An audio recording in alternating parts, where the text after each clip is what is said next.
Chaitanya Prabhu Nityananda Shri Advaita Gadadhara Sivasati Bhattacharya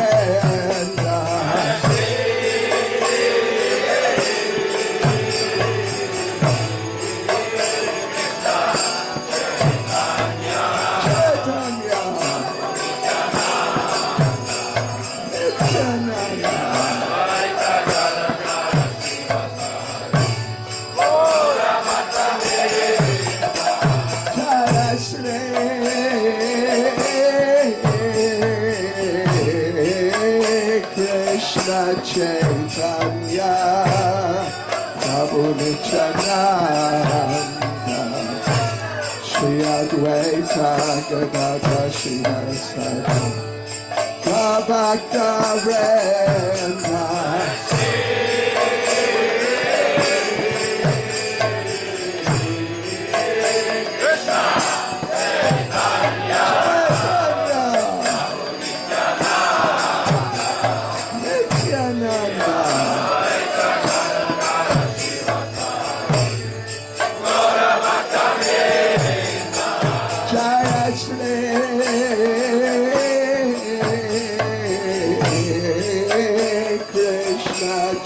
Chaitanya Prabhu Nityananda Shri Advaita Gadadhara Sivasati Bhattacharya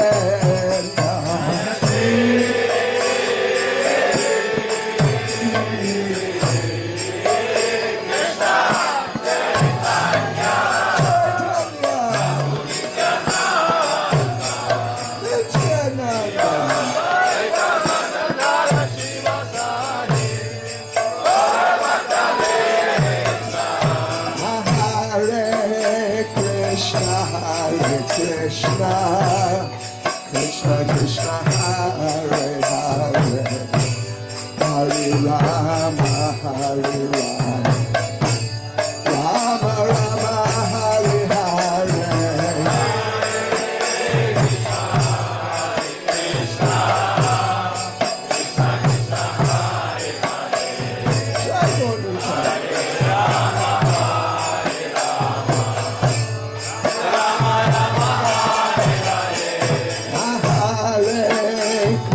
Hare Krishna, Krishna Krishna, Hare Hare, Hare Rama, Hare Rama, Rama Rama, Hare Hare.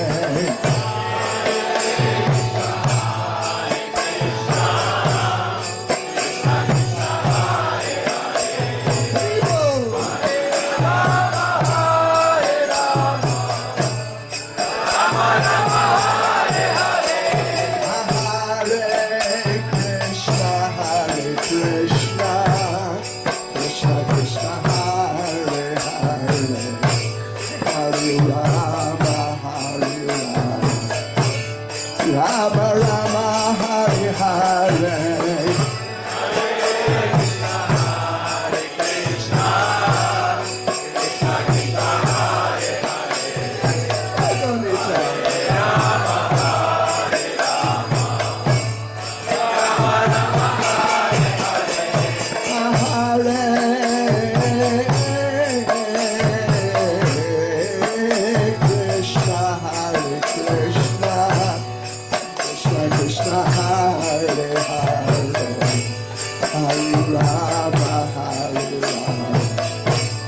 Rama Rama, Hare Hare.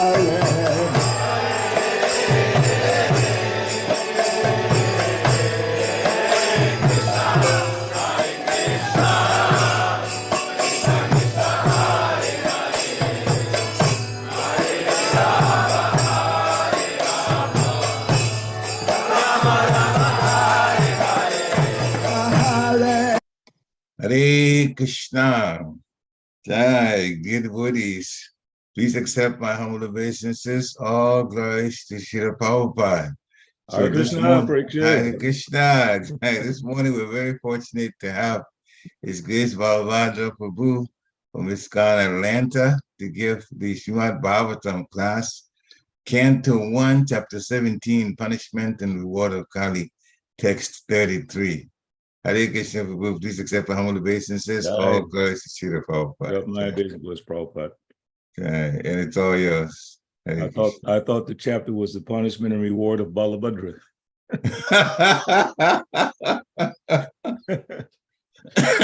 Hare Krishna. This is the reward to have your association. It's a wonderful, wonderful opportunity to see you. Hare Krishna. And we welcome Ms. Premanjali from Atlanta. She's here with us today. Yes. Hare Krishna, Mataji. Please accept my humble obeisances. Please accept my humble obeisance. Oh, God, Shri Prabhupada. Jai. So I'll go ahead and start. I'm not at home, so I don't have cartels. I'm actually at Sukadeva Prabhu's house right now. Oh, are you in Philly? Yeah, but I'm leaving tomorrow. I only okay, yeah. Next time I come back, I told Sukadeva we have to come to Harrisburg. That would be wonderful. That would be really, really wonderful. Yeah. Okay. I saw you give class on YouTube. It was recorded, and it looked like it was Philadelphia. Actually, it was ISKCON Philadelphia recording. So I saw you there first, and I said, that's why I guessed you're in Philadelphia. My voice is a little down, so I'll try, hopefully I'll make it through the whole class. We'll see what we can hear you clearly though. It's so far, that's wonderful. Okay. Jaya Radha Madhava Kunja Vihari Radha Madhava. You can sing along. Kunja Vihari Gopi Jana Vallabha Giri Varadari Jaya Gopi Jana Vallabha Giri Varadari Yashoda Nandana Braja Jana Ranjana Yashoda Nandana Braja Jana Ranjana Jamuna Tira Vanachari Jamuna Tira Vanachari Jaya Radha Madhava Kunja Vihari Jaya Radha Madhava Kunja Vihari Gopi Jana Vallabha Girivaradari Jaya Gopi Jana Vallabha Girivaradari Yashoda Nandana Braja Jana Ranjana Yashoda Nandana Braja Jana Ranjana Yashoda Nandana Braja Jana Ranjana Yashoda Nandana Braja Jana Ranjana Jamuna Tira Vanachari Yamuna Tira Vanachari Jai Radha Madhava Kunja Bihari Jaya Radha Madhava Kunja Bihari Jai Om Vishnupad Paramahamsa Paribrajacharya Astatara Satashi Shrimad His Divine Grace A.C. Bhakti Vedanta Swami Srila Prabhupada Ki Jai Jai Nitya Leela Pravishta Om Vishnupad Paramahamsa Paribrajacharya Astatara Satashi Shrimad Bhakti Siddhanta Saraswati Goswami Prabhupada Ki Jai Ananta Koti Vaishnava Vrinda Ki Jai Namacharya Haridas Thakur Ki Jai Prem Se Gaho Shri Krishna Chaitanya Prabhu Nityananda Shri Advaita Gadadhar Shivasati Go Bhaktivinoda Ki Jai Shri Radha Krishna Gokopinath Shyamakun Radhakun Giri Govardhan Ki Jai Vrindavan Dham Ki Jai Navadip Dham Ki Jai Mayapur Dham Ki Jai Jagannath Puri Dham Ki Jai Jagannath Baladev Subhadra Maharani Ki Jai Shri Gaurnitai Ki Jai Shri Radha Sarat Bihari Ki Jai Shri Radha Madan Mohan Ki Jai Bhakti Devi Tulsi Devi Ki Jai Yamunamai Gangamai Ki Jai Samveda Bhaktivinoda Ki Jai Harinam Sankirtan Ki Jai Sankirtan Jagya Ki Jai Transcendental Book Distribution Ki Jai. Go Premanandi Hari Hari Bol. Hari Hari Hari Hari Bol. Bol. All glories to the assembled devotees. Hare Krishna. All glories to the assembled devotees. Hare Krishna. All glories to the assembled devotees. Hare Krishna. All glories to Sri Guru and Sri Gauranga. All glories to Sri Guru. Okay, Srimad Bhagavatam 1:17-33. Om Namo Bhagavate Vasudevaya. Om Namo Bhagavate Vasudevaya. Om Namo Bhagavate Vasudevaya. Om Namo Bhagavate Vasudevaya. Om Namo Bhagavate Vasudevaya. Om Namo Bhagavate Vasudevaya. So I'll read through the verse.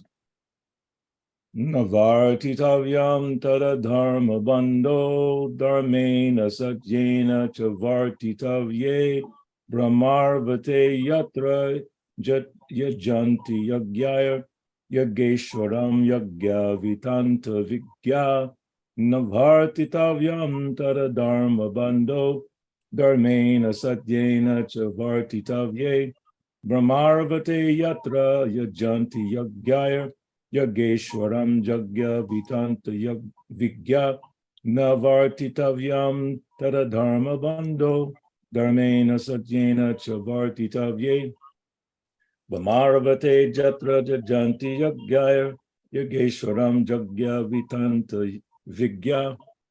Preach it.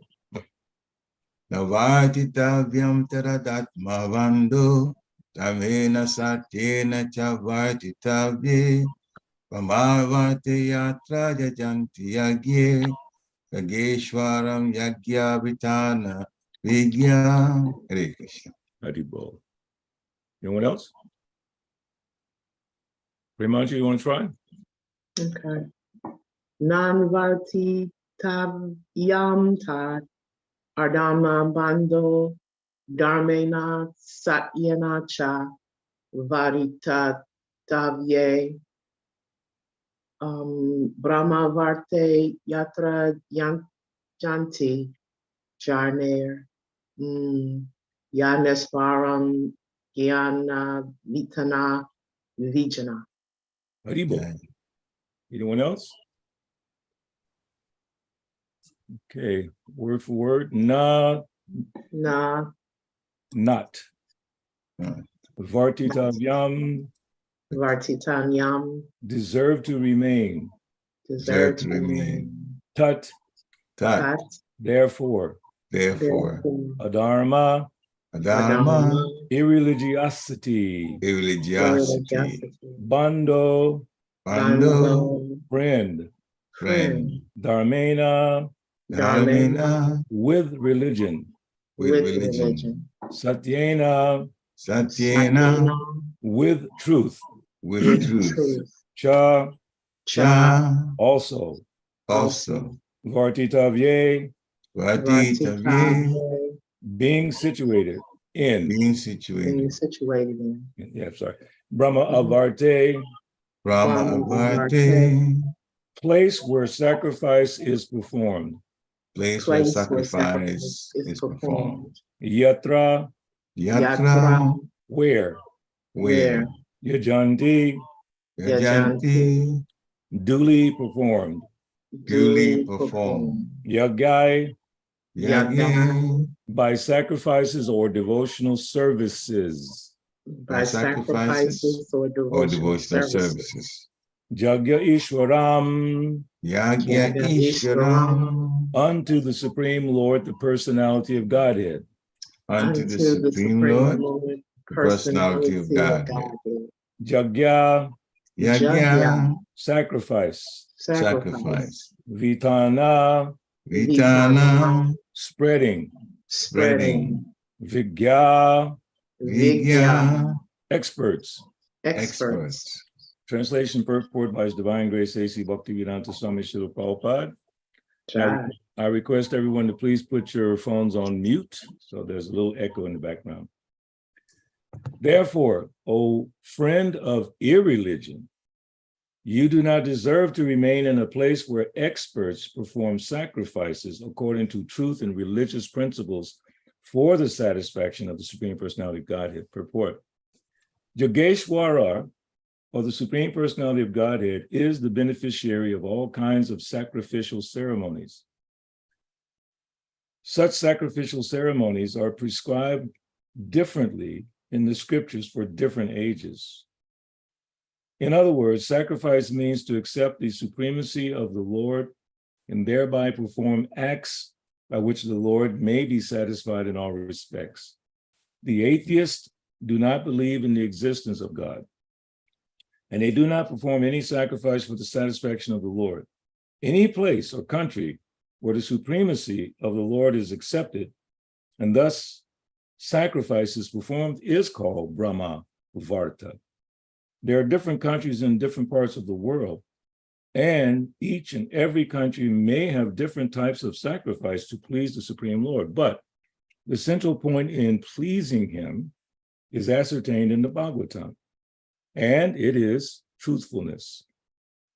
The basic principle of religion is truthfulness, and the ultimate goal of all religions is to satisfy the Lord. In this age of Kali, the greatest common formula of sacrifice is the Sankirtan Yajna. That is the opinion of the experts who know how to propagate the process of Yajna. Lord Chaitanya preached this method of Yajna, and it is understood from this verse that the sacrificial method of Sankirtan Yajna may be performed anywhere and everywhere in order to drive away the personality of Kali and save human society from falling prey to the influence of the age. Om Jnanatimirandasya Jananjanan Salakaya Chaksu Militam Yena Tasmai Shri Gurave Namaha Shri Chaitanya Manobhistam Stapitam Yena Bhutale Swayam Rupa Gadamaya Datte Swapadantikam Jaya Shri Krishna Chaitanya Prabhu Nityananda Shri Advaita Gadadhar Shivasari Gaur Bhaktavinda Hare Krishna, Krishna Krishna, Hare Hare, Hare Rama, Rama Rama, Hare Hare. Srila Prabhupada Ki Jai. So in the purport,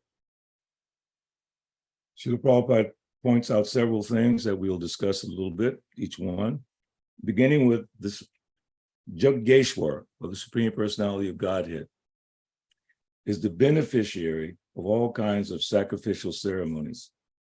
So that obviously refers to, the verse in Bhagavad Gita, chapter 5, text 29, which I'll recite here briefly. Bhoktaram jagatapasam sarvaloka maheswaram shuridam sarvabhutanam gyatva mam shantim richati. A person in full consciousness of me, knowing me to be the ultimate beneficiary of all sacrifices and austerities, the Supreme Lord of all planets and demigods, and the benefactor and well-wisher of all living entities, attains peace from the pangs of material miseries.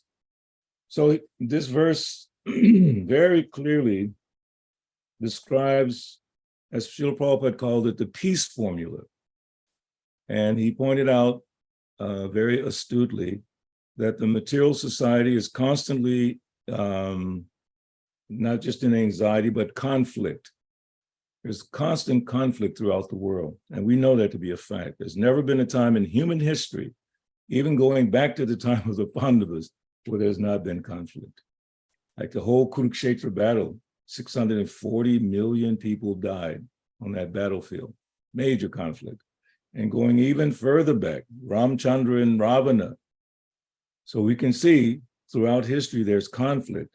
But why is there conflict? Because there's conflict of interest. It's like if you take a simple example, like in your home, I don't know, 5, 10 people may be living there.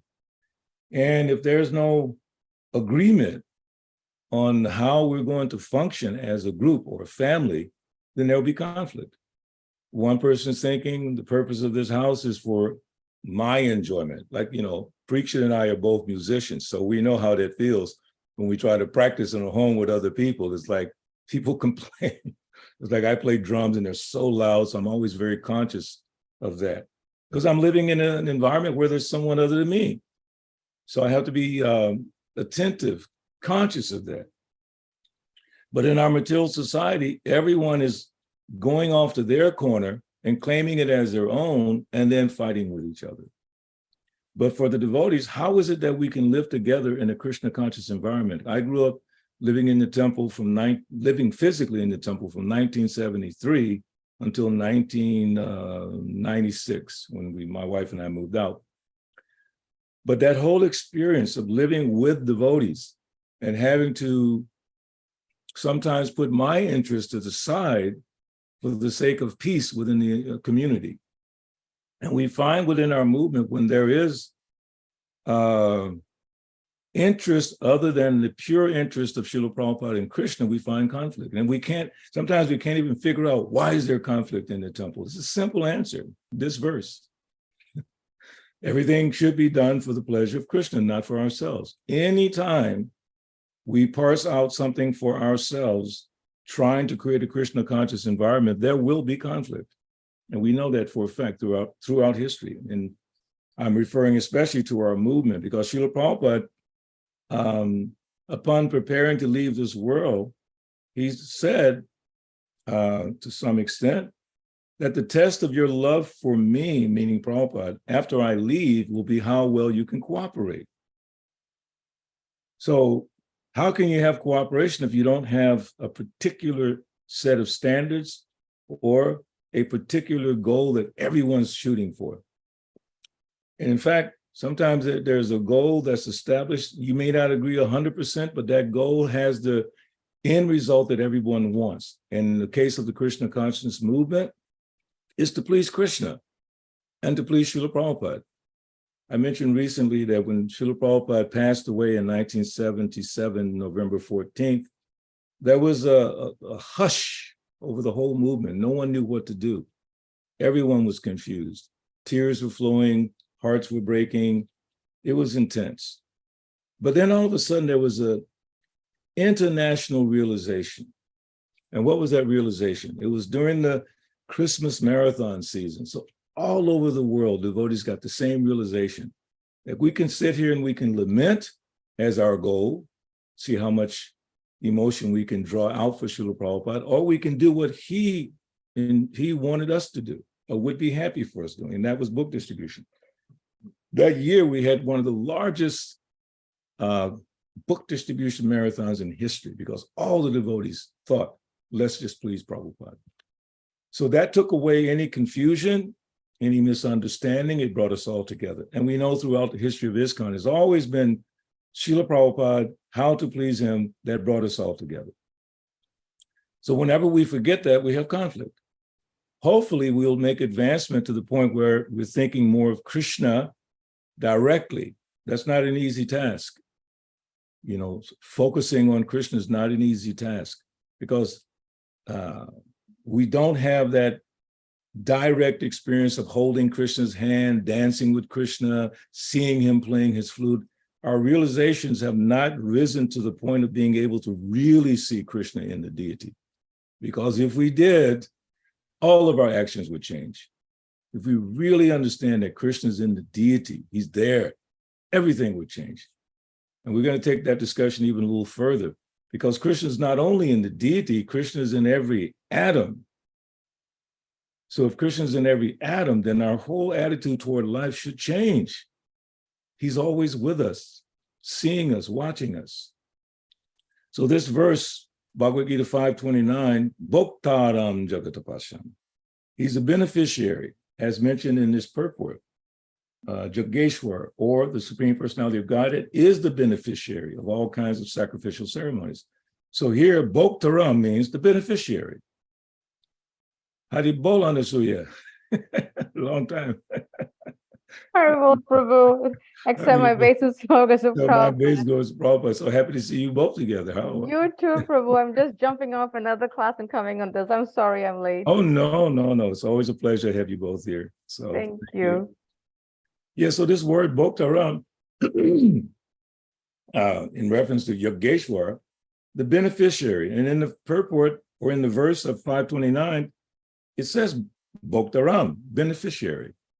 Of what? Yajna, sacrifices, tapasya, and penances and austerities.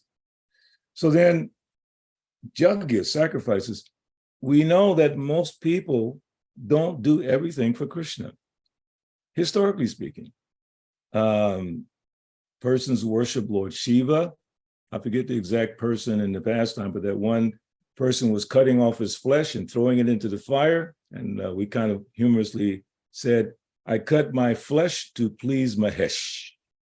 So he's cutting his flesh, throwing it in the fire, cutting his flesh, throwing it in the fire to get the attention of Lord Shiva. And also Hiranyakasipu. He did austerities for 125 years of the demigods, standing on the tips of his toes. He stood so long that an anthill grew around him, ate all his flesh away, and he was only living inside the bones because there's a little fluid, marrow inside the bone. So he was living in that because the soul can live anywhere. So when Srila Prabhupada was leaving this world, it was described that it was almost like that mood of Hiranyakasipu. Prabhupada didn't have any body left. Nothing was left. He said nothing but bones. Somehow he was living inside the bones, Srila Prabhupada. But he was doing it for Krishna, living, preaching. And Hiranyakasipu was trying to become immortal. He missed the point.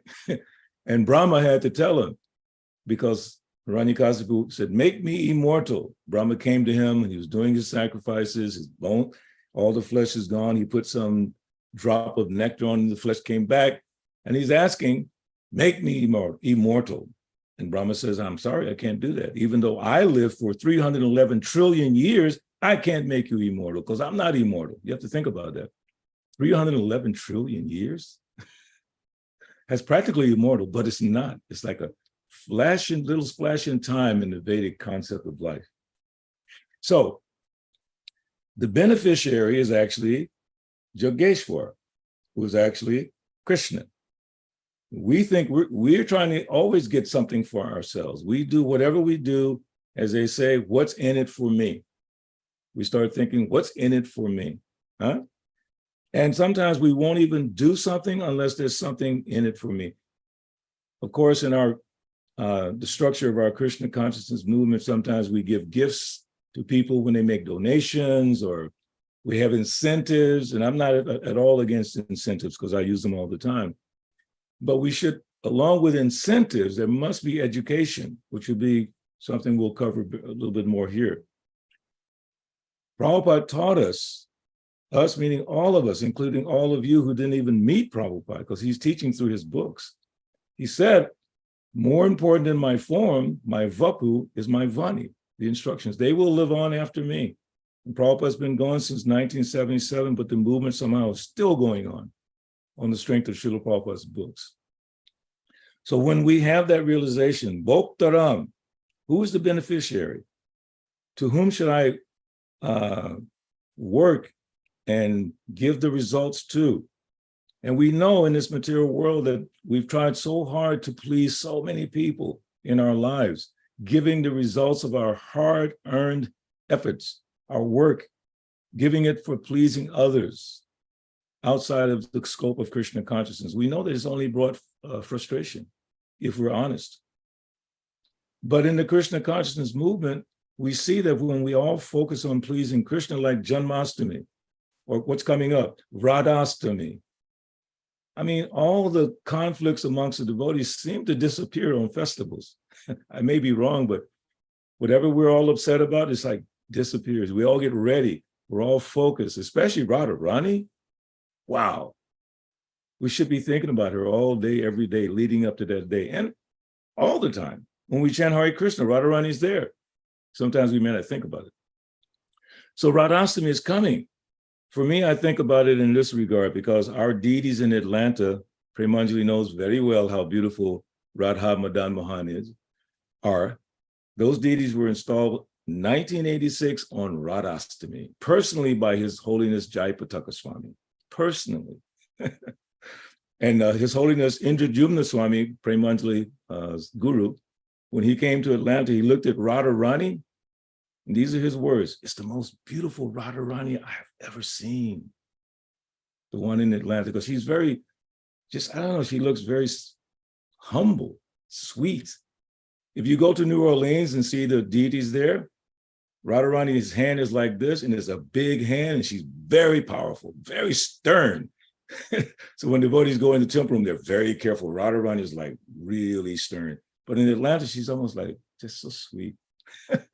So he said it's the most beautiful Radharani he had ever seen. So Radhastami is coming. All of our conflicts should go out the window. Your conflicts should stop at the door of devotional service and of glorifying Radharani. Even knowing that to be the case, still some devotees have conflict because Radharani maybe is not the focus. Pleasing her may not be the focus. I remember so many times when I was cooking a lot, which I don't cook much in the temple anymore, but we would stay up all night cooking for Radhastami or Janmastami or Gaura Purnima, and it was just so blissful. And when Srila Prabhupada came to Atlanta, I'm just giving you some examples of what focus and cooperation can create. When Srila Prabhupada came to Atlanta, we were in this little kitchen, not much bigger than a bedroom. We have a bigger kitchen now, not much bigger than a bedroom. And we had New Vrindavan devotees there, Atlanta devotees there, devotees from, I don't know, New Orleans, wherever they were from, and packed in this little kitchen all night cooking for the Sunday feast because Prabhupada was going to be there. And I just remember how we were blissful and singing, just thinking of Prabhupada. And all the competition between New Vrindavan and Atlanta, book distribution, all that stuff went out the window. We were just in there working to serve, preparing for Srila Prabhupada. So that is the mood. Bhoktaram, beneficiary. In this case, we're talking about Yogeshwara, Supreme Personality of Godhead. But we all know that pleasing the spiritual master is equally as important. Yashat Prasada, Bhagavat Prasada, Yashat Prasada, Nagatikatopi. By the mercy of Krishna, one gets Guru. By the mercy of Guru, one gets Krishna. They're both, you can't take them, you can't separate those. Jagya Tapasya. So again, I mentioned about Aranyakasipu and all these sacrifices and tapasyas, because it says in the 5th canto, and I know Parikshit likes that pastimes of Parikshit Maharaj, not Parikshit, but what is it?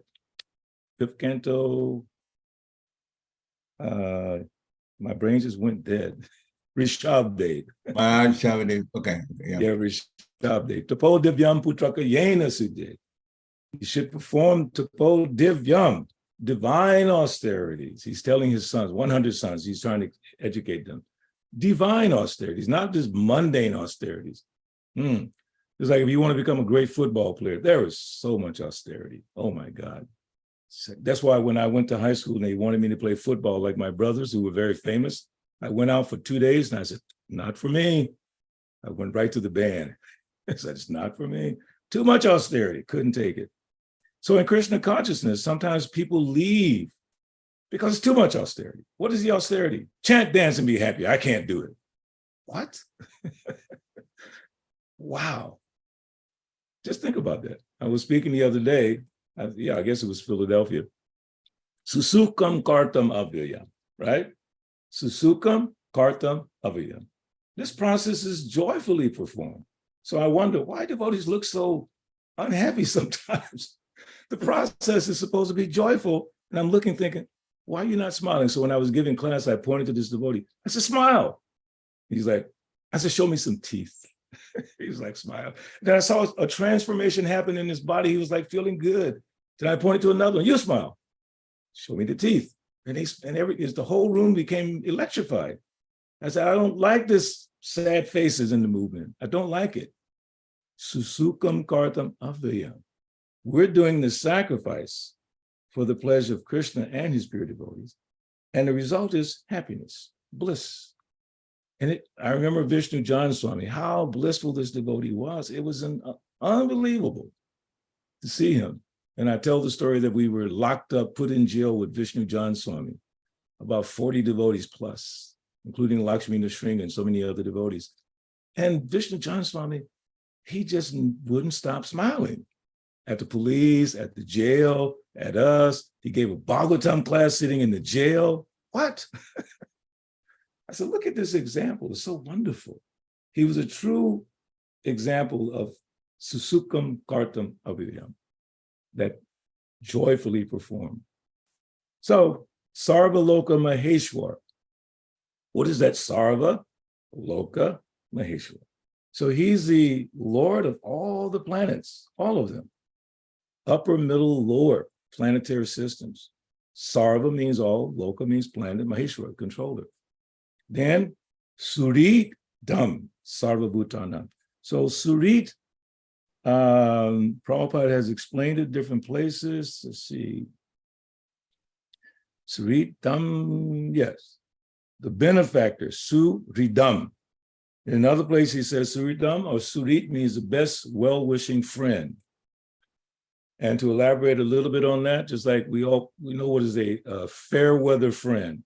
That means that person is your friend as long as the weather's good, or as long as you have something they want.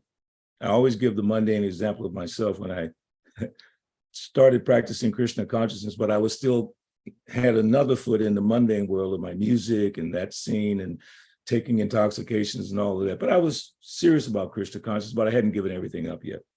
So when I gave it up, I remember a lot of my friends stopped coming to my apartment because I used to keep all these little things and, so they could have their fun.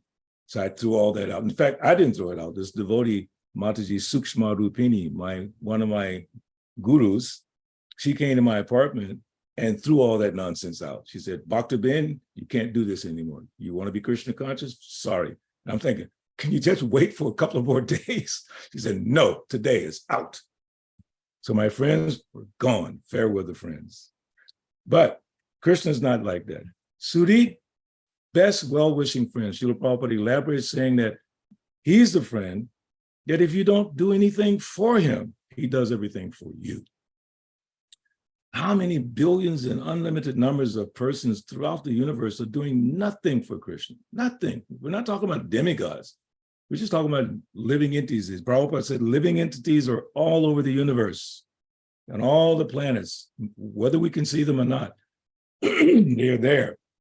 But the majority of them are not doing what they do for the pleasure of the Lord, ignoring the Lord. But the Lord is taking care of all living beings. Bijamam Sarvabhutanam. He's our, excuse me. He's the seed-giving father of all living beings. And as a father, he loves us. That's why he says in the 12th chapter, verses 13 and 14, one who is a kind friend to all living beings. The other day, Sugata Prabhu pointed out when I was speaking about that, he said, just see, he didn't say kind friend to all devotees, kind friend to all gurus, kind friend to all ISKCON. He said kind friend to all living entities. Why? Because they're all my children. If I come to your home and I disrespect your children, or I like one of your children and I slap the other one, what would you do? You would not be at all pleased. So Krishna is all of us, all living beings. Surit Dham. He's the best well-wishing friend of all living beings. So the essence is people don't know this. They have a lack of understanding of the Supreme Personality of Godhead. And another point mentioned here in this verse and purport, such sacrificial ceremonies are prescribed differently in the scriptures for different ages. So when I thought about that, I was meditating on this verse from, actually two verses from the Srimad Bhagavatam, 12th canto, if you want to make a note. 12th canto, 3rd chapter, verses 51 and 52. 51 is Kaler Doshini De Rajan, Asti Yeko Mahan Guna, Kirtanad Eva Krishnasya, Mukta Sangha Param Brajate. My dear king, although Kali Yuga is an ocean of faults, there's still one good quality about this age. Simply by chanting the Hare Krishna Mahamantra, one can become free from material bondage and be promoted to the transcendental kingdom. In the next verse, 52, Krite yadhyayato Vishnum, Tretayam yajyato mokai, Dwapare paricharyayam, Kalal ta dari kirtanat. Whatever result was obtained in Satya by meditating on Vishnu, in Treta by performing sacrifices, and in Dwapara by serving the Lord's lotus feet, can be obtained in Kali Yuga simply by chanting the Hare Krishna Maha Mantra. So again, back to the purport. Such sacrificial ceremonies are prescribed differently in the scriptures for different ages. So in all these different ages, there's a prescribed method. Srila Prabhupada said in the Satya Yuga, they would do meditation for 100,000. No, they lived for 100,000 years. And they would do meditation for 60,000 years of the 100,000. But we don't live that long. We don't, in the Kali Yuga, maybe we can live maximum 100 years. And most of that time is wasted. So who's going to sit down for 60 years of the 100, projected years in Kali Yuga and just do meditation? No one. Prabhupada points out that the so-called yoga societies and yoga meditation, it's all like calisthenics or gymnastics or to make the body stronger, to enjoy sex life more, to become more successful. We know it's a fact. Those who are intelligent may do yoga just to maintain a basic healthy body so they can serve Krishna. If the purpose is to serve Krishna, then some is slightly different. Prabhupada said, no, that is not what is happening in the modern society. And then he goes on, in other words, sacrifice means to accept the supremacy of the Lord and thereby perform acts by which the Lord may be satisfied by all respects. So here in Bhagavad Gita again, chapter 3, text 9, one of my favorite verses, Yagartha kamanonyatra, loko yam karma bandhana, tat artam karma konteya mukta sangha samachara. Work done as a sacrifice for Vishnu has to be performed. Otherwise, work causes bondage in this material world. Therefore, O son of Kunti, perform your prescribed duties for his satisfaction. And in that way, you will always remain free from bondage. So prescribed duties, Prabhupada says, there's the Varnashram system, and each one has their own activity to perform. Do it for the pleasure of the Lord. Jagartha kamanonyatra. Because local yam karma bandhana, if we don't do it for the pleasure of the Lord, we become bound up in the cycle of birth and death, bound up in this material world. And that's where people are suffering. They don't have any idea how to please the Lord, how to serve the Lord, how to give the Lord. In Krishna consciousness, we have a unique system, not just the movement, but within the Vedic culture, there's this idea of worshiping the deity and doing seva. The word seva is very important to us. And what is that seva? We do it for the pleasure of the Lord. We learn how to do it. We begin to understand, after many years of practice, we start to understand the connection between that service and doing it with love and my advancement in Krishna consciousness. We begin to understand that when I serve nicely, the result is I lose material attachments gradually. Vasudeve Bhagavati Bhakti Yoga Prayojataha Janayatya Subairagyam Jnanam Chayadhaitikam. By rendering service to the personality of Godhead, Vasudeva, one gets causeless knowledge and detachment from this world. Then we think about Bhagavad Gita 10:10.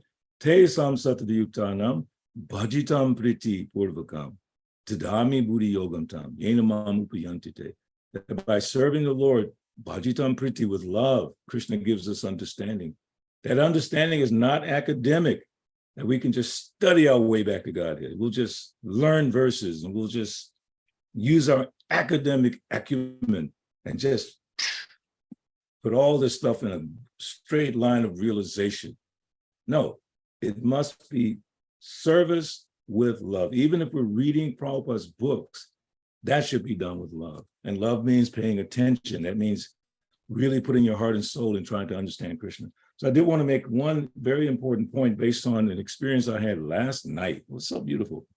Because I was speaking the other day, and I mentioned about how many Krishnas are in that much space. Say 1 inch. So I don't know if anyone really thought about it, but I said there's unlimited numbers of it. So last night, this little boy, he's in the 6th grade. I was visiting one family. He was at that previous meeting. He heard me say that. So he's sitting there with me trying to calculate how many Krishnas are in an inch. And we went deep into that, took out the calculator, and guess what we came up with? 25.4 billion atoms in 1 inch. And Krishna is in every atom. That's confirmed. Actually, did I write it down or did I save it as a note? He's in every atom mentioned in scripture. I wrote it, can't find it right now. But anyway, he's in every atom. So within 1 inch, there's 25 billion atoms. Wow. So that means 25 billion manifestations of Krishna. So then so he was saying how tall he was. It was like 5'6" or whatever it was. So let's round it out at 6 feet. That's 72 inches. You know how many Christians are in 72 inches? 1 trillion. 1 trillion plus. I was like, wow. And that little boy was like electric, researching, trying to understand how many Christians are in an inch, 72 inches. He was like, you should have seen his face. It lit up. My point there is that people don't have any idea about God. Their idea is so limited. So what do? Stand back and say, they're just karmis, they're just demons. Or we go to Prabhupada's purposes of ISKCON. The first one, to systematically propagate spiritual knowledge to society at large and to educate all peoples in the techniques of spiritual life in order to check the imbalance of values in life and to achieve real unity and peace in the world. So my point here is that they don't understand about God, even though they believe in a God. And also in the purport, Prabhupada mentioned about Brahmarvarta. So I looked that up a little bit. In the 3rd canto, 21st chapter, text 25, it says, the Emperor Swayambhuva Manu, the son of Lord Brahma, who is well known for his righteous acts, has his seat in Brahmarvarta and rules over the earth with its 7 seas. Purport. Sometimes it is stated that Brahmarvarta is a part of Kurukshetra, or that Kurukshetra itself is situated in Brahmarvarta, because the demigods are recommended to perform spiritual ritualistic performances in Kurukshetra. But in others' opinion, Brahmarvarta is a place in Brahmaloka where Swayambhuva ruled. There are many places on the surface of this earth which are also known in the higher planetary systems. We have places on this planet like Vrindavan, Dwarka, and Mathura, but they are also eternally situated in Krishna Loka. There are many similar names on the surface of the earth, and it may be that the Boer age of Swayambhuva Manu, when he ruled the planet, as stated here, the word Mangala. So then Prabhupada in that, in the purport for today, he says, any place or country where the supremacy of the Lord is accepted and thus sacrifices performed is called Brahmarvarta. Any place. There are different countries in different parts of the world, and each and every country may have different types of sacrifice to please the Supreme Lord. But the central point in pleasing him is ascertained in the Bhagavatam, and it is truthfulness. So going back to the purpose of ISKCON, people don't realize who God is. Our duty is to educate them. America, Africa, India, is not like just in India. Sometimes we become India-centric in the sense that everyone there is pious. It's just not true. They're born into a very wonderful situation where Prabhupada says practically everyone knows about Krishna, but most people do not engage in the process of pure devotional service or going through the steps to come to pure devotional service. So our duty, and in this first purpose of ISKCON, Srila Prabhupada did not say our duty is to systematically propagate spiritual knowledge to Americans, because he wrote this in Jhansi, India. He didn't write this in America. He wrote the original purposes, which were more than 7. He wrote when he was in Jhansi with the League of Devotees when he established that. But this first one is for everyone, all over the world. Why? Because they're in ignorance of Krishna. When they asked Prabhupada, why did you come to America? He said, I came to teach what you forgot, that God is supreme. Whether you're Christian, Muslim, Hindu, or Jew, doesn't matter. Then the second one is to propagate a consciousness of Krishna as it is revealed in the Bhagavad Gita and Srimad Bhagavatam. And then the third one, to bring the members of the society together with each other and nearer to Krishna, the prime entity, thus to develop the idea within the members and humanity at large that each soul is part and parcel of the quality of Godhead Krishna.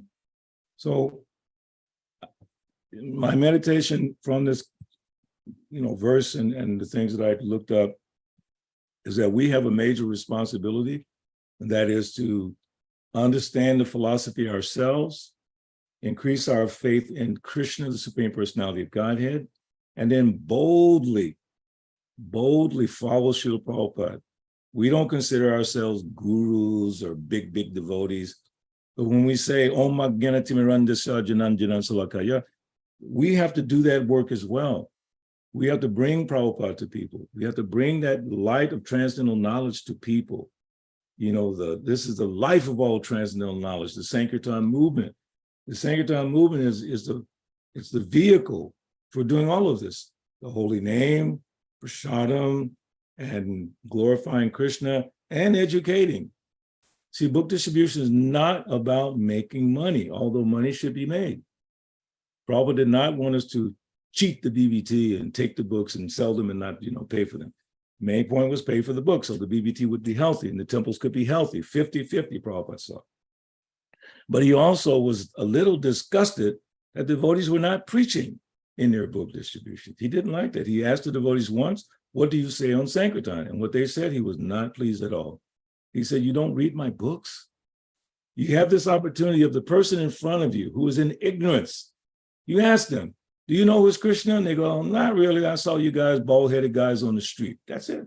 Or, selling flowers in the airport or incense. Yeah, I know you guys back from New York or whatever. They're in ignorance. And you just let them walk away. Find a way to educate them, not too much. You don't want to go on the street and start talking about Radharani's lotus feet to karmis on the street. You wouldn't do that. But you can you can elevate their consciousness a little bit. The other day I was talking to a nice young lady who's been coming to the temple in Atlanta since she was a little baby, and her new boyfriend. It was just very beautiful. And we were standing outside looking at the sky. I said, look up at the sky. Look how beautiful, how big that is. Can you even imagine that? And the guy who was not Krishna conscious so much was starting to expand his brain a little bit. I said, this is all the creation of the Lord, but it's such a small portion of his creation. And I could see on his face, he was becoming a little enlightened. So when we have the great fortune of meeting someone, either in Sankirtan or some of our associates at work or whatever it might be, we should be desiring to give them Krishna consciousness in some small way, elevate their consciousness, realizing they don't know who is Krishna. They have no idea. Not only that, they have no idea how powerful is God. So you can explain to them, the greatness of the Lord, just like I just said. In our conception, within 1 inch, there's 25 billion atoms. And our scriptures say the Lord is present in each one of those atoms. And people are obviously going to look, wow, that's interesting. Tell me more. And you just take them step by step. So I'll stop with that. But this verse today in purport is very, very instructive. It's almost broken up in certain 1, 2, 3, 4, 5, 6 different things that Prabhupada talks about, leading up, culminating in the age of Kali is meant for satisfying the Supreme Personality of Godhead through the Sankirtan Jugga. He says, finally, Lord Chaitanya preached this method of Jugga, and it is understood from this verse that the sacrificial method of Sankirtan Jugga may be performed anywhere and everywhere in order to drive away the personality of Kali and save human society from falling prey to the influence of the age. Hare Krishna, Krishna Krishna, Hare Hare, Hare Ram, Ram Ram, Hare Hare. So I turn it back over to you, preach it, or thank you very much. A wonderful class, very lively class, and we all enjoyed so many examples that came when you talk. Especially, we didn't know, the relationship that you had among yourselves as Srila Prabhupada disciples. Whenever you bring examples in there, it's nice. It's really, really, really, really wonderful. We like to hear that. And you made one comment. Oh, by the way, if you have questions, you can always unmute yourself or use the electronic hand also. It will call you to ask your question or make a comment or even talk about any takeaway that you got from it or what has inspired you. Yes, so many points made in that Srila Prabhupada in the purport. But I remember one point you were making, this is Krishna consciousness, you just come, you chant, dance, and what, feast? I think it says feast. Or, yes, Prasad. Yeah. Chant, dance, and feast, and people say, it's not it's too difficult to do. I don't know how can people dancing is difficult and feasting is difficult. Maybe it's the chanting that sometimes people don't want to get into. But if you're chanting in congregation, that's also wonderful. Yes. That's also wonderful. So actually the process is very, very, very, very, very sublime.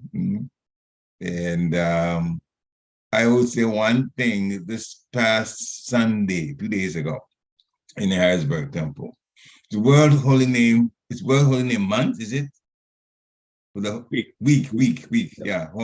Yeah. So then on Sunday, there was a decision made that the whole congregation would chant one round of the Hare Krishna Mahamantra. And just the power of everybody's voice just reverberating the Hare Krishna Mahamantra was really, really, really powerful before we did the Guru Puja. Yeah. So it was just wonderful. Chant, dance, and feast. Okay. I don't see the difficulty in that, but yeah, some people, I don't know. I'm the only time I don't have a question. I'm just making comments about this. No, I think Premanjali has a question. Okay, Mataji, please. Hare Krishna. Hare Krishna. Oh, Premanjali. All glories to the Vaishnavas. So where is that in the Bhagavad Gita? Sacrifice with love, Krishna will give us understanding to come to him. I was looking for that. 10, chapter 10, yeah. Text 10. And you keep telling us to remember. 10. 10. Haribol, thank you. Anyone else? Prabhu, I have a question, and thank you for such a wonderful class. And as Prakash said, it's, we look forward to this enlivening class of yours once a month, and it's definitely a Vipralamba Seva when we have to wait for a month to hear from you, Prabhu. I'm just being honest here. It's just, we pray that we always have your association and your blessings, Prabhu. Always. Thank you. Prabhu, in Srila Prabhupada's purport, interestingly, I never caught this before, where Srila Prabhupada says, there are different countries. I think it's the sixth line. Mm-hmm. Where Srila Prabhupada says that different countries in different parts of the world, and okay, I need to go to stop sharing. But basically, it's okay. Basically, Srila Prabhupada is saying that the basic principle is truthfulness. And we see that is definitely going down, But I think it's a situation that because Kali Yuga is rapidly progressing, that we're not even aware when one is being untruthful. So how can we develop, Prabhu, the catching ourselves?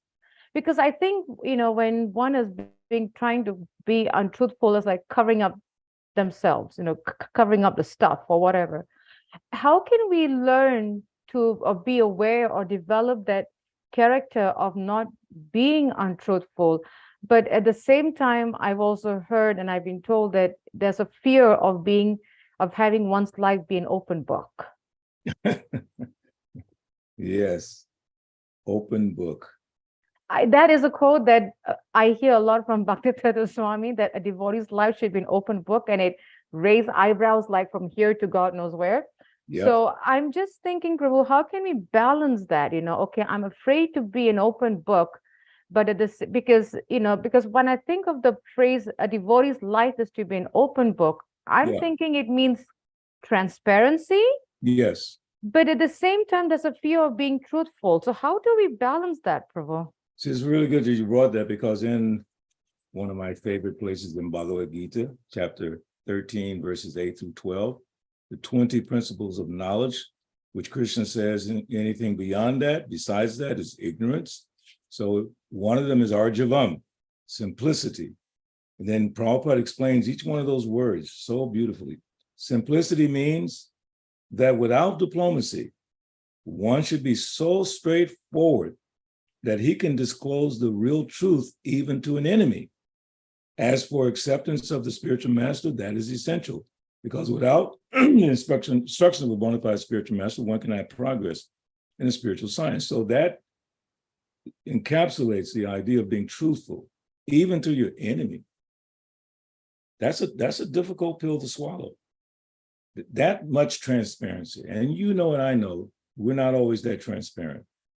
We hide things and all that kind of, So if we want, what is that? Shantar Arjavam Evacha. What is it? Samodhamas Tapal Saucham, Shantam Arjavam Evacha. That truthfulness, that simplicity is part of the Brahminical practice. So Prabhupada was saying that I'm trying to train up one class of Brahmins, but he had a hard time because a lot of us, especially Westerners, we were so addicted to being untruthful, lying. I mean, I remember in high school, I was the biggest liar in the school. I got in trouble many times, And then I learned about truthfulness, Krishna consciousness. So it runs through family, it runs through society, the International Society of Krishna Consciousness. Should we not be the highest emblem of truth in the world?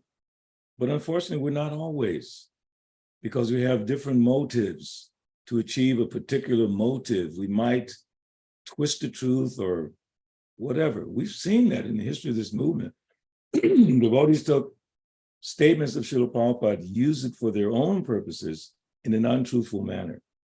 Seriously, and it's caused havoc in our society. So if all of us are just simple and truthful to each other, also Rupa Goswami in that wonderful shloka, Dadati Pratigrinanti, Bhunte Bhujayate Chaiva, what is it? Guyam Agyati Prichati, revealing one's mind in confidence and listening confidentially. That requires a great deal of trust and truthfulness. If you want me to help you, but you don't tell me the full story, you only tell the part that's convenient for you, then how can I really, then I comment on that small part, and then it doesn't actually help you with the bigger picture that you didn't tell me. You have to tell me the whole thing, the good, the bad, and the ugly. And then I'll try to think and try to help you on that. So truthfulness is essential for a peaceful society, but we don't have that. I get so angry and upset about the lies that are constantly flowing out of big leaders all over the world. It just makes me angry. Why can't you just tell the truth? You got this group saying this and that group saying that, and they fight in the middle. That means someone's lying. There's a lie here somewhere. How can you have two totally opposing thoughts? And even in our movement, same thing happens. One devotee says this, another one says that, and in the middle they fight. Okay, fine. You have that opinion, you have that opinion. Come in the middle and make your goal to please Krishna. And then you synthesize your different views and find a way to serve Krishna. That's the history of the movement. Prabhupada taught us how to do that. So Mataji, the point is, we have to be truthful, even if it hurts. The truth hurts, but we have to be truthful. Otherwise, we won't get the response we're looking for. We won't have the impact in society that we're trying to have, because they'll say, Hare Krishna is a bunch of liars. That's why I'm really cautious about this, all this stuff that's being discussed on the internet by different devotees. And I don't mean to be critical or offensive, but who made them my authority? Who made these devotees on the internet who have all their comments and their little quotes? Who made them my authority? My authority is Srila Prabhupada, Shastra, and Krishna. And those who repeat it nicely, those are my authorities. Okay? So all this stuff that people say, from their speculation, from their minds, is not even Vijnana. I like Vijnana, realized knowledge. You have an experience and you connect. Like last night, I had an amazing experience with a 6th grade kid. Not that I woke him up, he woke me up because he kept asking, you said that the other night about this 1 inch, let's figure that out. It's like, wow. It was amazing. So just be truthful, because the world, Prabhupada says, Kali Yuga is not just because of Kali the person. It's the lying that's going in the atmosphere. The sound vibration goes in the atmosphere and it circles the earth so many times.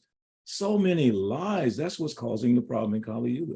So if we can stop the lying, starting with ourselves in this movement, no more lying, and then we reach it out to the rest of the world, teach them how not to lie, teach them the benefits of not lying, and let it spread like a virus all over the world, then Kali Yuga will change. But without that, without being truthful, there's no Brahminical culture. With no Brahminical culture, Kali Yuga will just grow more and more and more. So that's kind of what I think about that, honestly. Prabhu, what I'm gathering from what you said is that simplicity leads to truthfulness. It's kind of synonymous, simplicity and truthfulness, because Prabhupada uses the word truth in his definition of simplicity. Simplicity means that without diplomacy, we could have a whole discussion about diplomacy. Without diplomacy, one should be so straightforward that he can disclose real truth, even to an enemy. So real truth, what is that? Just whatever the real truth might be. Like Krishna's Supreme Personality of Godhead, that's the highest truth. We should give it. Don't hold it back and be too diplomatic in how we explain about Krishna to the world. It's not necessarily untruthful, it's just not being straightforward. We know what we want to say, and we don't say it. Now, one reason might be you don't know how to say it. So learn how to say it. Learn how to preach. Learn how to explain. When I first started doing book distribution, my temple president, he refused to allow me to be trained up by Tripurari. That was my hero, Tripurari Swami. I wanted to be trained up by Tripurari. He said, no, Balabhadra, just go and preach. I was like, oh, wow. And what I learned to do is listen to the Bhagavatam class, like we're having class right now, and extract something from the class and go out and talk about it. I wrote a song from sitting in a Bhagavatam class. It was the 5th canto. And Prabhupada said in the purport, they go work 2 hours there and they come back work 2 hours. So I wrote this song and one line says, 2 hours there, 2 hours back. What can I say? Hope against hope. So the word hope against hope gave me the inspiration to write a song that our band played for many years. You got to listen, get excited, and then go find someone to drop this bomb on them. Boom. Whatever little bomb you can get from any class, listen to Prabhupada's lectures, listen to these classes, find some little bomb. And, like Sukadeva Goswami, taste it, make it sweeter. Make it easier for people to understand it. Because you go, Radharani's lotus feet is the blah, blah, blah, blah, blah. And they go, what? They have no idea. But if you say, God created all of this, and the scientists are not giving credit to the real creator. They give credit to the guys who make what? AI? AI compared to your brain? Who made the brain of the guy who made the AI? You start talking like that. Then they go, yeah, man, that's that. So you find a way to tell the truth. Make it palatable. But you don't water it down, you just make it palatable. You don't hold back the truth. Straightforward. So without being straightforward, we don't have Brahminical culture. Without Brahminical culture, Kali Yuga will completely engulf this whole world more than it is now. So anyway, just some thoughts on that, honestly. Thank you, Prabhu. Gave me a lot of food for thought, for sure. Thank you.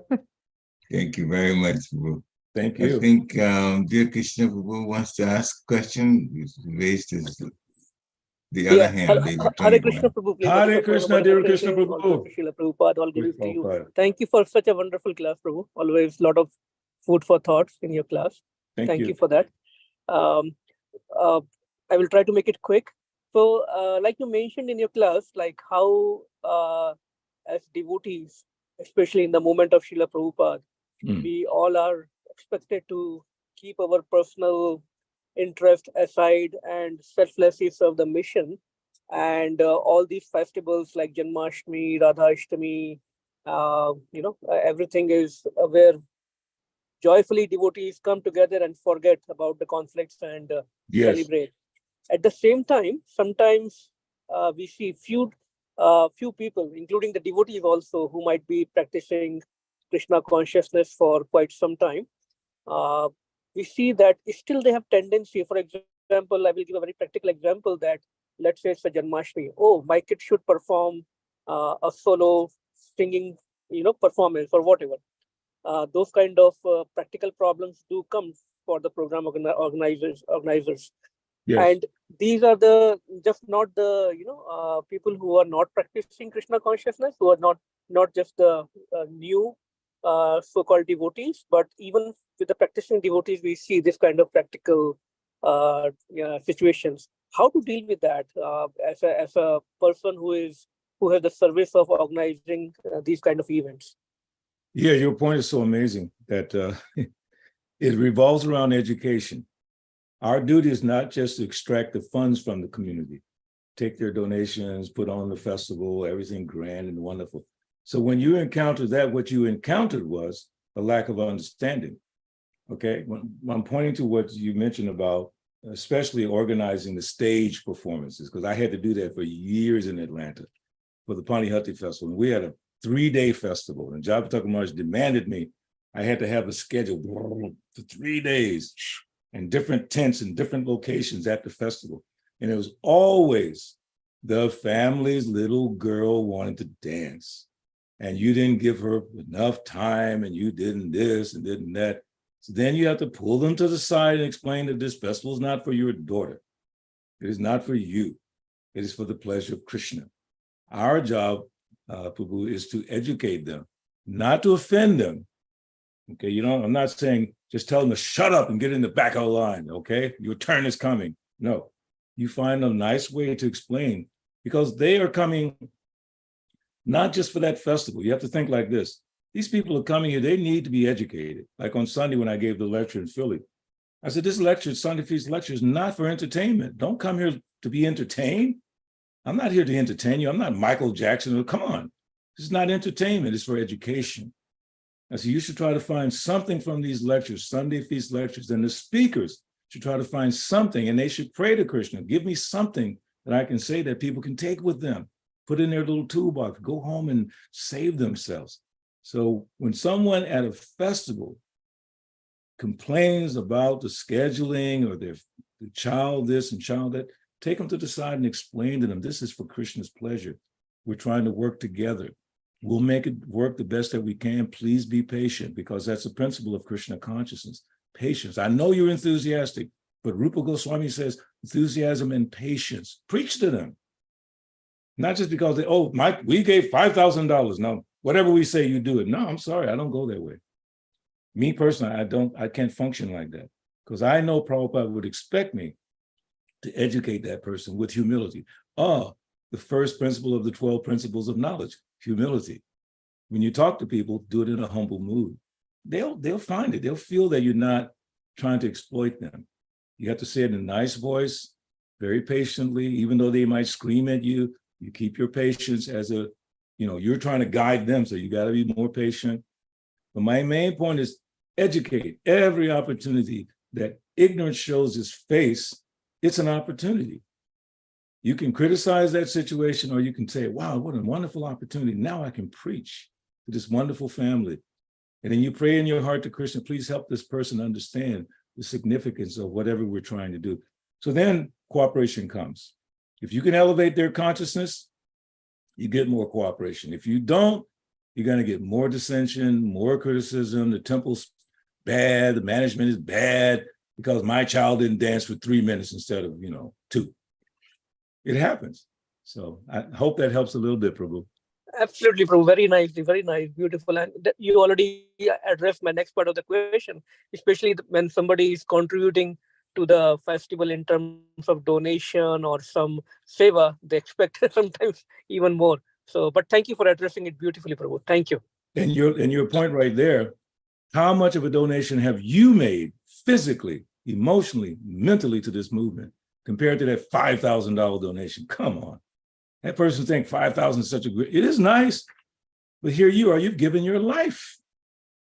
And they need to respect that. Otherwise, they're going to think, I gave 5,000, I'm a big dog in the house, No, they should respect the devotee's sacrifice. Well, how are they going to know unless we tell them?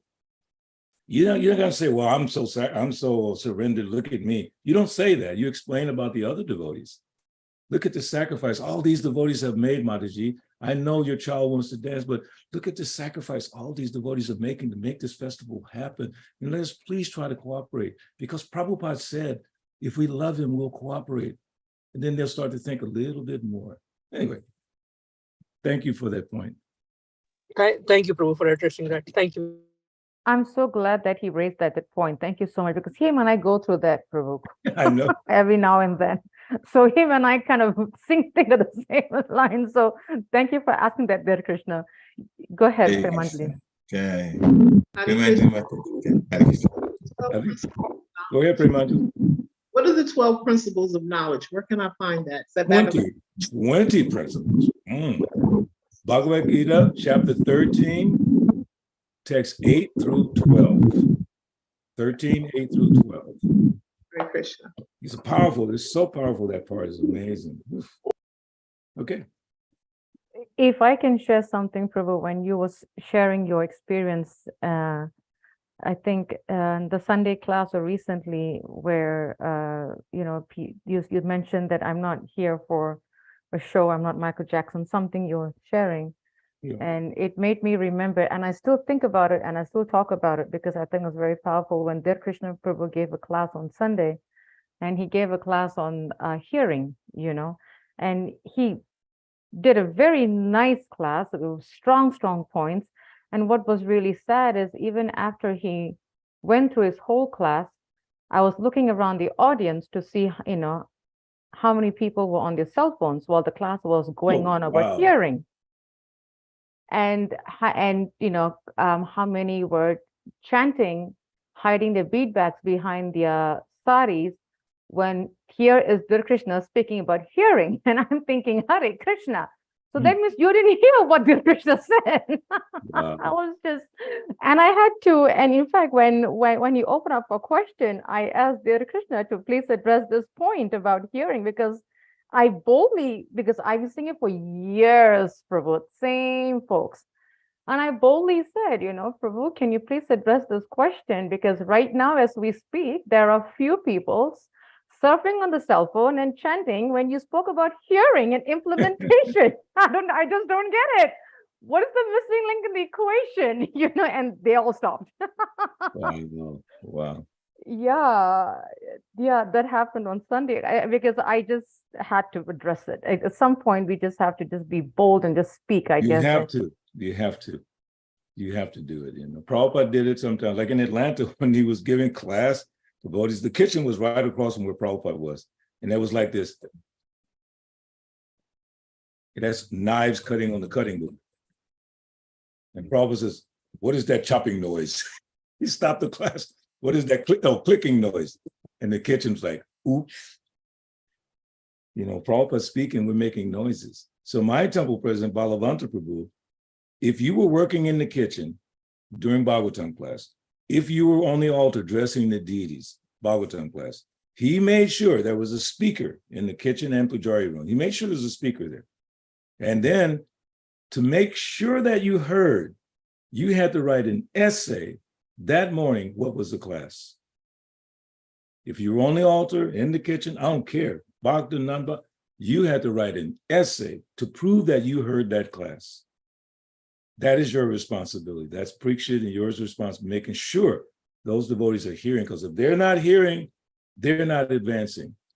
Nasta Praisabhadresu, Nityam Bhagavata Sevaya, Bhagavatu Tamasloke, Bhakti Bhavati Nasike. From what I remember, the original translation was regularly hearing the Bhagavatam. The translation now is regularly attending classes on the Bhagavatam. Because the devotees like, don't go to classes. I told the people on Sunday, when I mentioned about this is not for a show, entertainment, I said, this class for most of you is the only class you get the whole week, unless you go to the Zoom classes. Then I always add this little flavor to it. Growing up in ISKCON, living in the temple, in Atlanta, we had 3 classes a day. Bhagavatam, Gita in the morning, Gita at night. Then a test at the end of the week. Learn a verse. They put you in a room by yourself with a tape player. You have to recite the verse.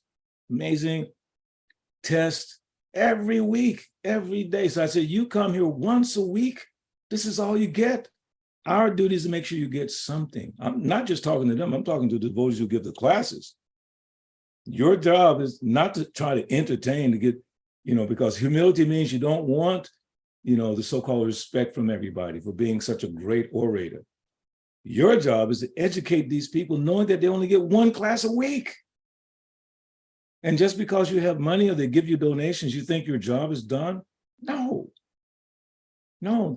They give the donations to support the temple. Your job is to educate. Because what is the first purpose of ISKCON? Come on. To preach, teach, and educate. Well, to systematically propagate. Systematically propagate, yes, spread systematically. Bring them through. Yes. They don't know. You tell them. They won't like you because you told them. Who cares? Balabhadra is too hard. Honestly, it's too much. He's always talking about Prabhupada and Krishna. That's a nice way to be criticized. I like that criticism. Balabhadra talks about Prabhupada too much. Oh, slap me on the head. I love it. Kill me in that mood. I want to be known as this Prabhupada disciple that won't shut up about Prabhupada. I love it. Right, Premanjali? Just hit me with it. I'm not there yet, but I'm trying. So yes, very interesting. Okay, anything else? Any other questions, comments, takeaways from the devotees before we wrap up? Hare Krishna, Prabhuji, wonderful class. Haribol Nichigopal Prabhu, thank you. Wonderful now, thank you. Yeah, I like your idea of everyone has to write the essay. I'm sure if you made that mandatory, everyone will be sitting in the class with pen and paper and writing the notes.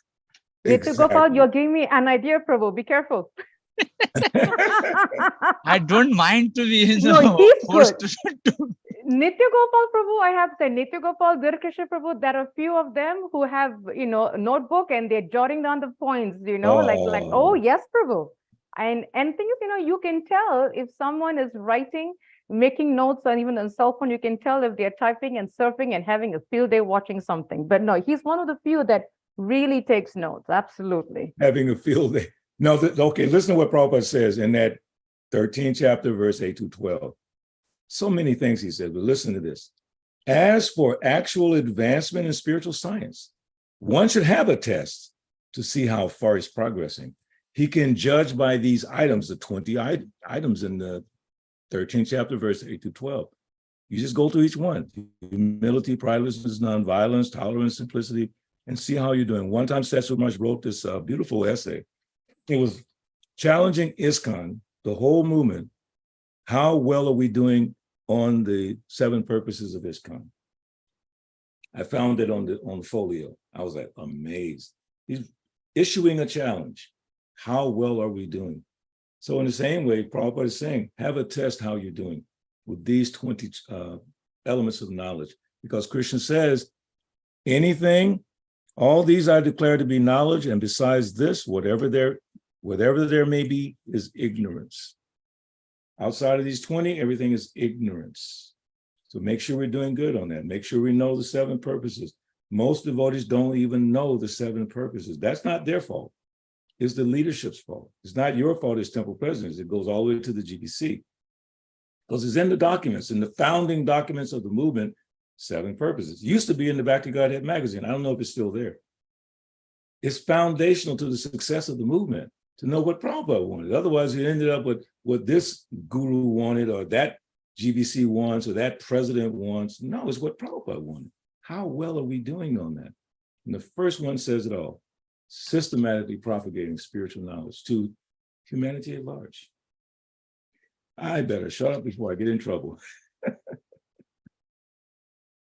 Oh, Dr. Brett, long time no see. Haribol. My buddy. Please accept my humble obeisance. My days Lord Prabhupada. You have the most distinct, lovely voice. I always like to hear your voice. It really is. The lovely voices, please, yourself and on here. But thank you so much for the class, Prabhuji. Thank you. And I just wanted to hit on a few points. Early on, you were speaking about Vapu and Vani and how inquisitive the youth are at an early age. Yeah. how this opened, doors for you and yourself, and how that helps you in your service at this, time and place in Krishna consciousness for you.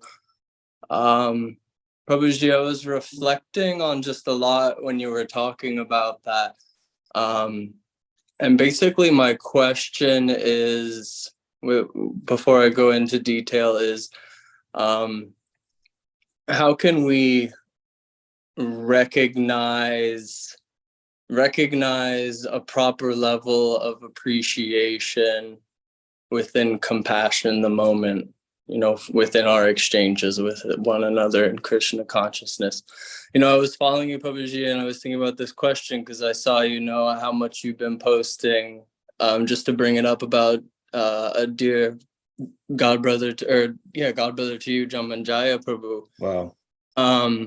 And I myself recently just without getting upset, lost a close person to me, growing up in the church. And it's silly to get emotional because this was someone way older, in your circumstance, talking to this young boy. So it was I was thinking about it, and as I get closer to 30, getting older, recently relocated, moved to the Philadelphia temple, living 10 minutes outside of there. Just having this woman who was in my church my whole life growing up. Just to put it in quick perspective, I grew up right behind my church with my grandparents. And so on and off, I've told you before, grew kind of in the projects as well, had that upbringing, family doing their own thing, intoxication. But it was when I went to my grandparents, it was never that.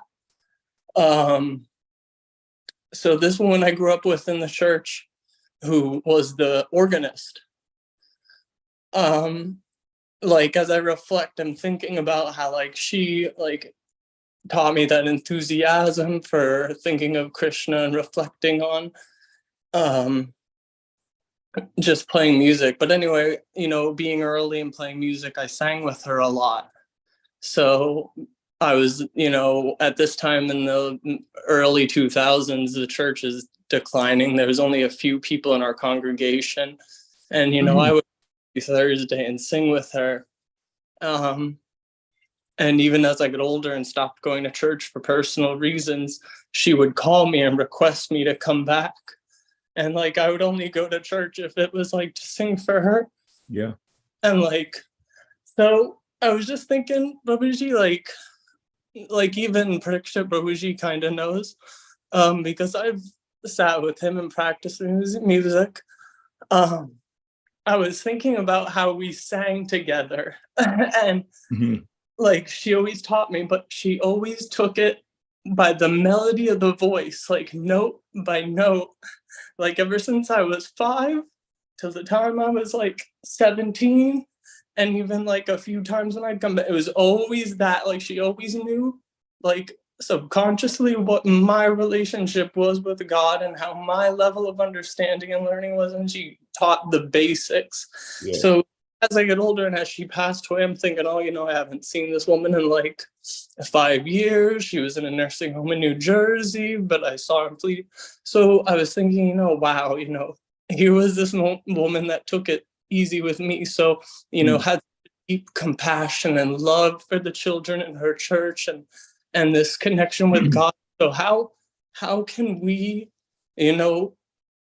recognize a deep level of appreciation within the moment when someone else is giving us authentic compassion because you took time to do math with that boy. You took time to make him smile. And maybe that's not how he looks at it now. Maybe he never will, but maybe, so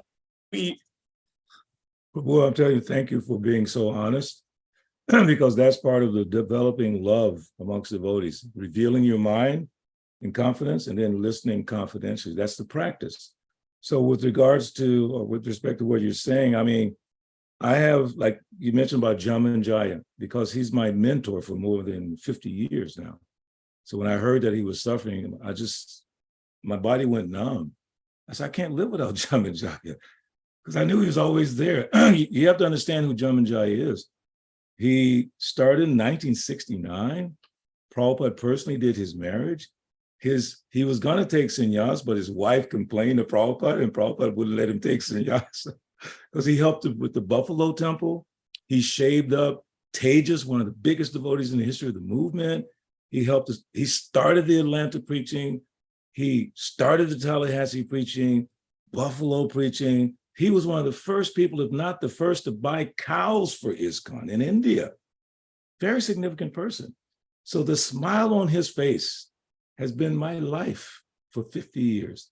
When I would talk to him, the way everything had a smile. Everything was joyful.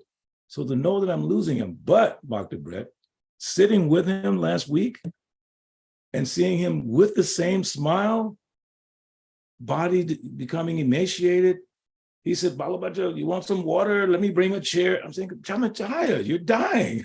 Why are you thinking about me? My life changed last week. This is what my realization was. I think I'm ready. If it comes today, I think I'm ready because I saw Jamanjaya, someone I know very deeply, accepting it, ready to just take shelter of Krishna. So with regards to those who are not devotees, I have many persons who are not ISKCON members that I feel pain for when they left this world, or they're suffering right now, quite a few. And I've been in touch with some of them. We stay in touch with each other. My sister's not a Hare Krishna, she's a Jehovah's Witness, okay? But when I notice she's not well, we always ask each other, how you doing, Benny? How you doing, Mary? Love you, Benny. Love you, Mary. Care so much about each other. My aunt just turned 100 years old in Maine. That sister's heavy. Oh my God, she is like the life of our family. My uncle, her brother, died a couple of years ago. He was 100. You know what he told us? He said, they asked him, said, Mr. Tillman, what is your secret for a long life? He said, live one day at a time. And then he said something really interesting to one of my cousins. When he knew he was dying, he said to her, he said, I'm leaving. She said, where you going, Uncle? Where you going? He said, where I'm going, you can't go. Now, when I hear that in my heart, I'm crying right now because I love my uncle. My uncle was special. My auntie is special. She knows I'm Hare Krishna. She's just special. My grandmother, I still think about her. And my mother, I don't even like to talk about it because I just start crying. But she's not a Hare Krishna. Yeah, she's my mother. He's my cousin. He's my friend, someone I knew back in the neighborhood. The guy died because of too much heroin. That's Walter. Grew up together. I thought about him, think about him. So I'm saying about the breath, those emotions, don't feel guilty about them. Relish them. Krishna says one who's a kind friend to all living entities, not a kind friend to ISKCON members, Hindu members, Vaishnava members. No, all living beings. So kindness is expressed through sometimes grief. Am I correct? Sometimes to be kind, you have to show some empathy. Don't be like, I'm a devotee. I don't care about someone dying because you're not this body. Come on. You have to be serious about this. Show some empathy. So your empathetic feelings, your feelings of missing this lady, I'm sure she was a fantastic person, is similar to my feelings about my band director from high school. My band director from high school is my second guru. My mother was my first, second was my band director, Mr. Raymond Malone. When I went to his funeral, because his son made sure I was there, but my band director says, Benny was my best student. So his son called me and said, you have to come. Because he used to see me on Harinam, and he would say, that's Benny, my student. He loved the fact that I was on Harinam. So when he died, it took something out of me. To this day, when I think about him, similar to you, I just feel some emotion. We had a deep relationship. So Dr. Brett, thank you for sharing that.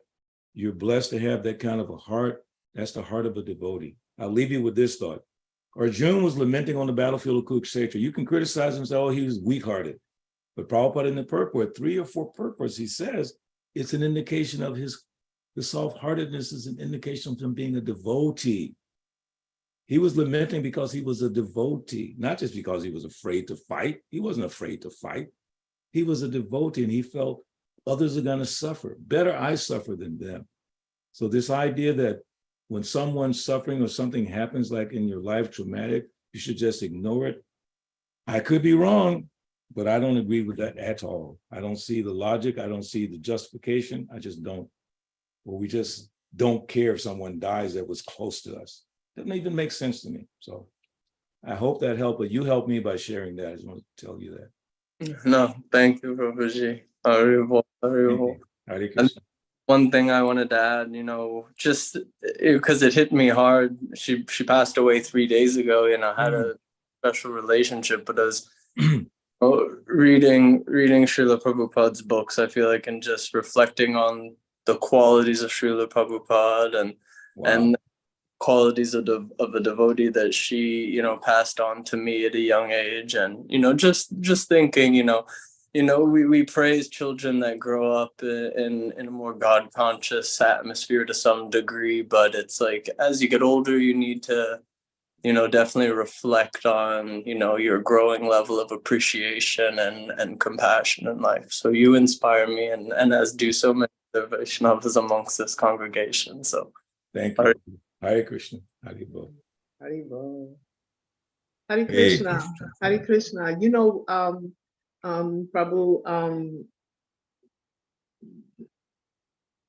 Prabhupada said that any faith can change. Faith can change. Because you mentioned your sister being a Jehovah's Witness. Prabhupada says faith can change, but Dharma never changes. Yes. And he also said that if you're whatever faith you're practicing, if it doesn't lead you to love of God, it's a bogus faith. Yeah. He always recognized Jesus Christ. So Prabhupada never made distinction between whatever faith you were practicing, and he taught us, and with you along, Balabhadra, saying, we're not trying to make people Hare Krishnas. We're trying to teach them love of God. There you go. So we're not trying to change their faith base. So one of the devotees who brought me to Krishna consciousness, he told me, he said, he warned me a lot of things, but he warned me also to stay pliable. He said, he says, when the wind blows, stay pliable so you're able to bend with the wind. He says, if you're rigid, he said, you'll break. So, Hare Krishna. She's talking about Bhakta Van. Bhakta Van was very close to the Atlanta temple, but he had a way of explaining the philosophy, because he was very big in NA, Narcotics Anonymous. He had a way of explaining the philosophy, same philosophy, but in a way that people could understand it. And that's the sign of a devotee, that you can take the complicated philosophy, make it simple for the audience that you're in front of. Bhakta Van was expert at that. And I remember the last time he came to the temple for our Sunday Gita class, and how frail he was and how sick he was before he died. But he drug himself over there to hear that class, and Van made his little comments. I said, that's my boy. Very wonderful soul. So I miss him as well. I'll tell you some pastimes of Van when we have some time. Wonderful soul. Anyway. Hare Krishna. Thank you. For always wonderful to have a class that has so much variety, personal, Shastra, all of that, so much to learn from. So thank you very much. Are there any other last minute comments or takeaways from the devotees before we wrap up? Okay, I'm not hearing anything now. So thank you again. And one more month, we'll have to sit and wait for another class. No, I told it's all worth it. I'm coming back in October. I have to come back for some reasons. And I said, Prabhu, when are you coming back in October? Well, no, what happened was I spoke at the Philly Temple Sunday. Mm-hmm. So I said, next time I come back, I have to go to Harrisburg. Prabhu, can I give you a date? Yeah.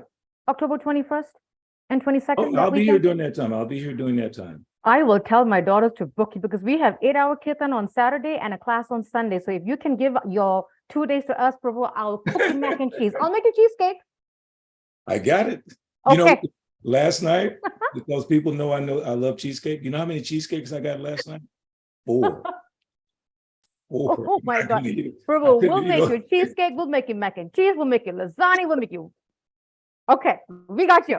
Perfect. I think Dr. Brett's getting excited. I see him always say, yeah, man, that sounds good. Yes. Brett can join us too. Just talk to Sukada and Mataji and we'll work it out, okay? Perfect. Thank you so much, Prabhu. Hari Hari Bol. Hari Bol. All glories to Prabhupada. Hari Panchakapatrubhishta Kripasindhu Evacha Patitanam Pavanebhyo Vaishnavebhyo Namo Namaha. Srila Prabhupada ki jai. All glories to Srila Prabhupada. All glories. Hari Bol. Hari Bol. Hare Krishna. Have a nice rest of your week. Hare Krishna. Hare Krishna.